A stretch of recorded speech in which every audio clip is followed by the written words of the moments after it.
Welcome to the Drive 5 Streetmix. It's HammeR and Danny, and our guest today is rated number 5 on Forbes' highest paid DJ list, Grammy nomination for Best Dance Electronic Album 2013, number 2, America's Best DJ 2012, number 8, DJ Mag Top 100 2013. His YouTube channel has grown by over 2,000% in 1 year. He's a DJ, a producer, a songwriter. Please welcome Steve Aoki to the Z1035 studios, everybody. Yeah! Wow, there you go, man. That was a crazy grand entrance. How you doing, man? You good? I'm good. I'm awesome. Good. In Toronto. Yes, Toronto. You love Toronto. I love Toronto. One of my favorites. Let's take everybody back maybe to the beginning on where it all started for you, and was music always your passion, and how it all ended up starting for Steve Aoki? Well, I'm a hardcore kid at heart. You know, I grew up in the... Actually, when I was a teenager, I grew up in the straight edge hardcore scene. So, right. And that scene helped me develop who I am today, because it gave me the tools to, you know, play guitar, sing, be in bands, later form a record label to support and help other artists. And then eventually I evolved from being in bands and writing music in that world to producing off of a laptop. First in a studio, now off a laptop with headphones or monitors, and that's what I am. What I'm doing now is producer, DJ, that whole thing. But the evolution really started with live instrumentation. Right. What's your passion out of the three? Like songwriting or DJing, or all three are sort of equal? DJing is kind of like the goal. You know, producing is the tool to have a better connection with the people that love my music. Right. It's like the end result for me is like having a really successfully engaging show where I could see that the crowd understands and is emotionally connected to the songs. Yeah, you make your show, fun and exciting, and you add different elements, and I sort of like that about you. It sort of sets you apart from all the other DJs and makes the show fun and energetic. For listeners that don't know, explain what you do with your cakes and your champagne and your rafts. Basically, the cakes you just sort of throw at people, I assume. All right, so for the show tonight, it's a tour I'm on called Aoki America, and I'll be doing what I've been doing with the cakes and the rafts, and that whole thing. But I'm also bringing something new to the table, what I call neon future technology, and it's something I've been working on with a team of people, building out this one-of-a-kind tech. Right. It's like appendages that I wear on my hands. I have this neon headdress. It's like combining CO2 and LED, and it's one of a kind. Like there's nothing out there like that. I have robots on stage that are one of a kind. It's a really spectacular show. Besides the engagement with the crowd, with the cakes and the boats and everything. So there's something new to the table that I want to bring out. Awesome. And I can do that with this bus tour production, because we have a semi carrying not only the Aoki letters, but just an incredible production. And Borgor, Waka Flocka, Dirty Phonics, they all have an incredible show. So yeah, it's just gonna be an insane show. Probably my favorite show I've done. Something out of this world. I did want to mention, do you remember at VELD when you threw that cake and the guy was in the wheel? They lifted the guy up in the wheelchair? That's the infamous cake toss. TMZ caught it, and for people that saw that was in Toronto. So yes. That was a Toronto crowd, so wild, and they all picked up my new friend Ian, and who I met after the show. Awesome kid, just on top of the world. And I don't know how I did it, but I was able to connect with him directly, right into his face. It was a perfect. It was perfect toss. How many feet you think that was? And that was 80 feet. 80 feet. We actually tried to measure that out. Right. But it was the perfect toss, and actually it flipped perfectly, landing directly on his face, not on the cardboard side, but on the cake side. Yeah, it's absolutely crazy. Mind-blowing. I was like, that's one thing. If I have to give myself bragging points on that one, because that Yes, a lot of people I showed it to actually thought it was fake. They're like, no way. Everyone thinks it's fake because it looks totally unreal. It's just like, how can you do that? Yeah. I mean, I mean, like I've had so many misfires, or miss cake faces. Right. So it's not like it happens every time. Luckily, the way it was shot, the camera angle was perfect. His brother was behind him, like shooting it up right behind his head. It was like literally the best angle.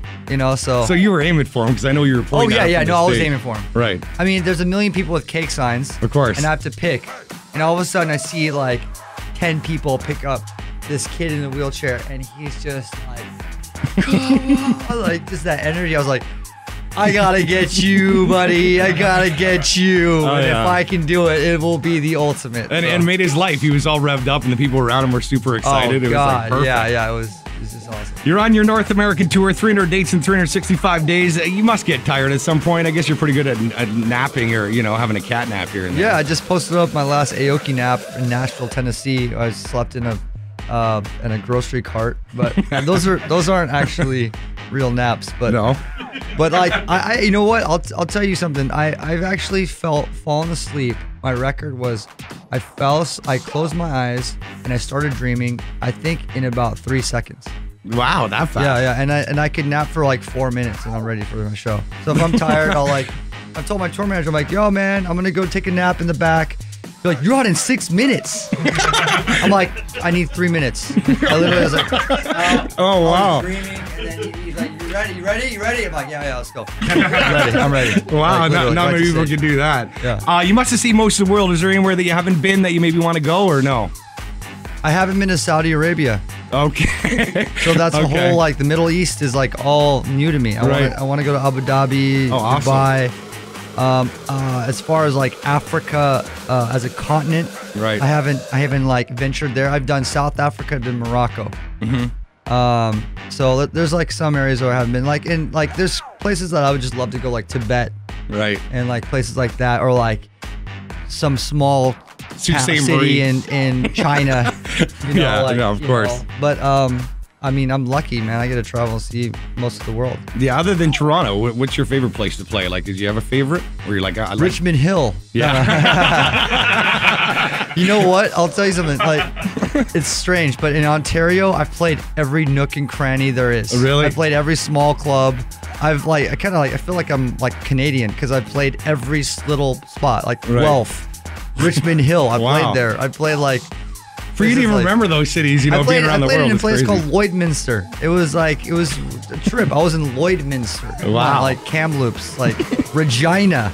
Right. I was in Regina, not, like you could say vagina, right? Yeah, like penis, vagina. Too late now. Penis. And how do you compare the crowd in Toronto compared to the rest of the world? Are they a little bit more crazy, or is everybody basically the same? Well, first of all, there's a lot of girls. Holy mothers. A lot of like non-mothers, not mothers, but yeah, like VELD. I just look out of the crowd, it's like, oh my, there's just so many girls. Like, what the hell's going on? Like, it's like, seriously, I felt like there's more girls at that festival that were just having like craziest time than I've ever seen anywhere in the world. Everybody was talking. That's the first thing I thought. I was like, what is going on? This is crazy. So, first of all, you have like a crazy girl EDM bass here. Right. And I think it's one of the most important EDM capitals or dance capitals in Canada, period. Right. You guys had like government's probably one of the most important clubs in the world, bringing this kind of music to the culture. And that's been around for like a long time. So. The single is out now. Steve Aoki, Chris Lake, Boneless, charted #1 on Beatport, has over 2.7 million views on YouTube. I love the beat in that song, by the way, man. Just it's in the background now, so you can hear that. Watch the video too. Do you actually skateboard, or was that just set up for the video? Yeah, I mean that we actually got a double there because I couldn't do all those like 360 flip and grinding down the stairs. Like I'm a skater. I was a skater. I'm definitely a supporter of the skate culture, but I'm not that good. You had to lend someone else your shoes to shoot the video. A curb, I've done a kick flip here and there. And you're working on your new album due out in 2014 titled Neon Future. What can people expect maybe from this album compared to the others? It's similar in that it's all features. I've got a ton of new vocal features from Machine Gun Kelly to Will.i.am. I'm not sure if it's gonna be Super Black or Will. To Waka Flocka, Snoop Dogg, Linkin Park, amongst many others. Wow. Really interesting, across the board, all kinds of genres of artists on there. And it's by far, just musically, blows away Wonderland for me. Wonderland was a period, it's like every album I consider like a period of timepiece for my production level and songwriting level. And Wonderland was really important for that period of time.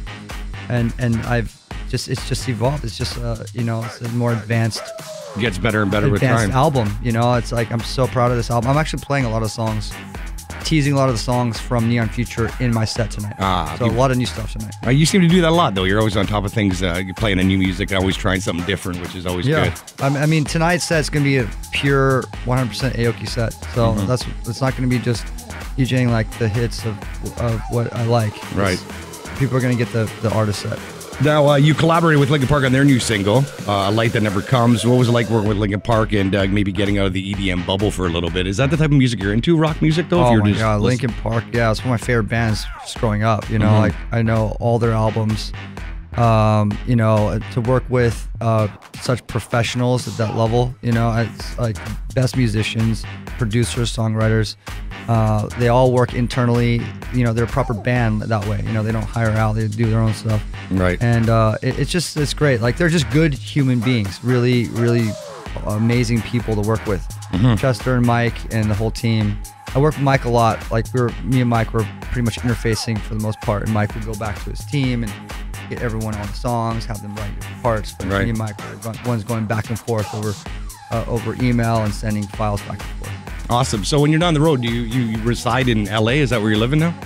Yeah, but you know what? I'm moving to Vegas. Oh, nice. Moving to Vegas. Yeah, it's been a difficult move for me because I've been in LA for over a decade, and it's definitely a big part of who I am. Being an LA resident. So I made the move. I'm hopefully getting this house and moving over. Now, you like gambling, I hope? I do. That's a problem. Maybe you should move there. Then. Maybe Richmond Hill's a better idea. I always gamble with my team. I always we bet on everything. Oh, you play everything. Roulette, blackjack. No. I mean, like, we'll be like, so next person walks in the room, a boy or girl. Let's put $100 down. Like anything. Like, I'll do a prop bet with anyone. Like, my friend did a prop bet with his sperm count with this other friend who had the highest sperm count. They went to go to a sperm bank and they actually did it, and they put like $10,000 down. Wow, that's big. So like, I love people that are just like, let's just bet on anything. Like, let's just think of something. Right. It's just fun. A lot of people ask me, like, producers and all that, what sort of software you use when you're producing your music. Is there anything that you like in particular? Or? Ableton is what I use for Neon Future. Logic is what I use for Wonderland. Ableton, I'd say, is for young producers is the most intuitive, easiest one out of all of them. But then again, like, everyone's got their own choice. Like, when I was working with Bloody Beetroots, Bob uses Cubase, and he's prolific with it. He really understands it.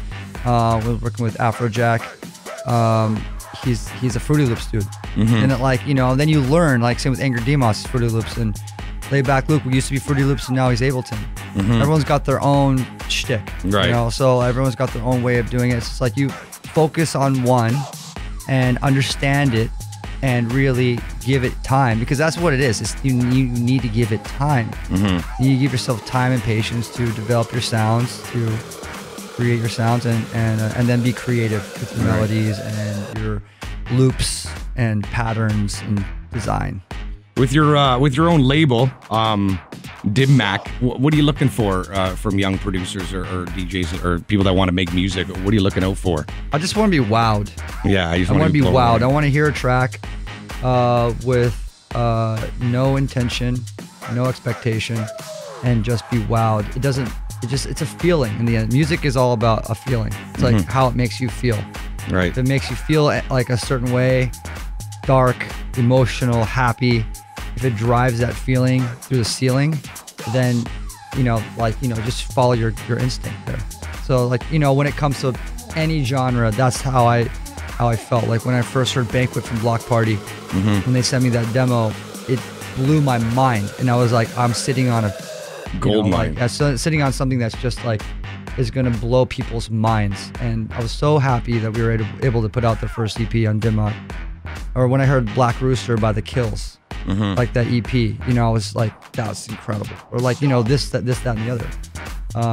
Bloody Beetroots, all these things. It's just like something that will, you know, also like, you know, the idea of tearing an idea apart and bringing something new to the table. Right. You know, tearing like a construct and being like, okay, we're gonna take that and like restart and do something like, whoa, where did that come from? Yeah, you know, totally, I get it. Danny, being a DJ, probably has a few questions for you. Yeah, congrats on all the success, first of all, and your latest remix, "Get Ready for This" by 2 Unlimited, number 5 on Beatport as an hour ago. I just checked. Awesome. So how'd that all come together? Well, the group, I think management, they hit me up a while ago. This is spring, and they asked me to remix that record. So I did it a long time ago. You know, like some of these records, sometimes I'll produce a song like a year before it's even out. So it's just like the way I think about production isn't to try to follow a trend, but to just follow a sound that I'm hoping will be timeless, you know, instead of like what's popular right now. Because that's how fast like music changes. You know, music's like, you could hear the top 10 on Beatport and it's all, you know, with something very similar kind of drops. Yeah. But then like if you do those kind of drops and boom, like it changes to something else. So and yeah, I wanted to make a fun, crazy electro banger with that one. Something that'll be perfect for my sets. You know, keep it to its classic root of what the song is about, and then do like a Aoki drop, you know.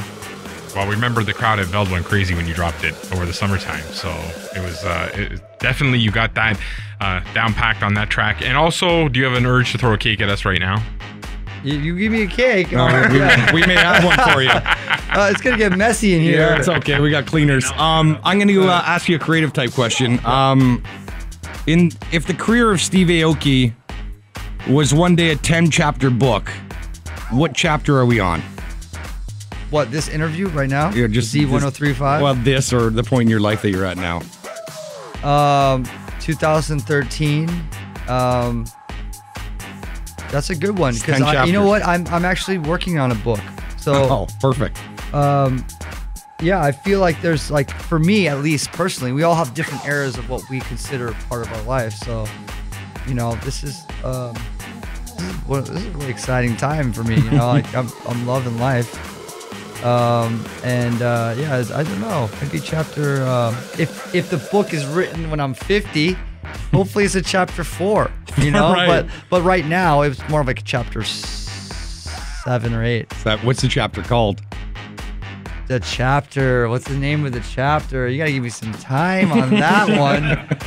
You can't just put me on the spot. That's like important. Chapter 8 is the age of cake. The age of cake. Perfect. All right, we'll take that. I wish you continued success. Thanks so much for stopping by, man. And well, you're welcome back here anytime. We appreciate it. And you're going to do a 30-minute special mix for us here on the Drive 5 Streetmix. Ladies and gentlemen, Steve Aoki. Yes.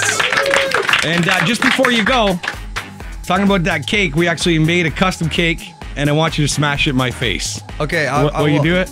Is it soft? No, it's soft. All right. Yeah, we'll do it against the window. I'll throw it hard, though. Oh, yeah, you can throw it as hard as you want. You can throw it as hard as you want. Okay. But thanks so much. And Steve Aoki, let's hit the button. Drive 5 Streetmix, HammeR, Danny D, and our special guest today on Z1035.